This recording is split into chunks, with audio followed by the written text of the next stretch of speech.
বলছে আমাদের ঝাঁকানাকা পার্টি। হ্যাঁ হ্যাঁ, ঠিকই শুনেছো, ঝাঁকানাকাই বটে। কিন্তু হঠাৎ করে ঠিক করলাম যে বছরের শেষটাকেও আরেকটুখানি দারুণ মজাদার করার জন্য ছোট্টখাট্ট একটু পার্টির আয়োজন। তারপরে শুরু করলাম মেনু ডিসাইড। মেনু তো ডিসাইড করতে গিয়ে মাথায় হাত, কি খাবো রে বাবা।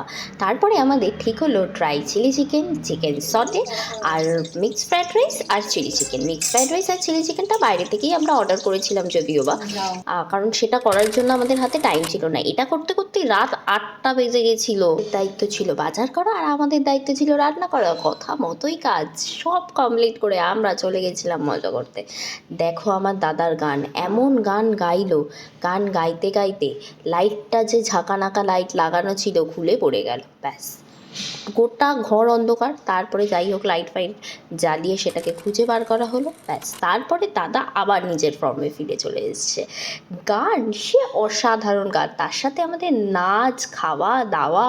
আমরা স্টার্টার এতই খেয়েছি যে মেন কোর্স খাওয়ার কোনো পেটে জায়গা ছিল না। তারপরে এই করতে করতেই দিনটা কেটে গেল। দেখতে দেখতে ঘড়ির কাঁটায় দেখি 1:30 বাজে। এই যে চলো আজকে ইন্ট্রোডিউস করি, এটা ছোটদা, এরপরে আসছে আমার ভাই, তারপরে আসছে শেষদা, এরপরে আসবে আমার বোন, এরপর দিদি, বাকি অবশেষে হলাম এটা আমি। চলো টাটা বাই, দেখা হচ্ছে নেক্সট ব্লগে।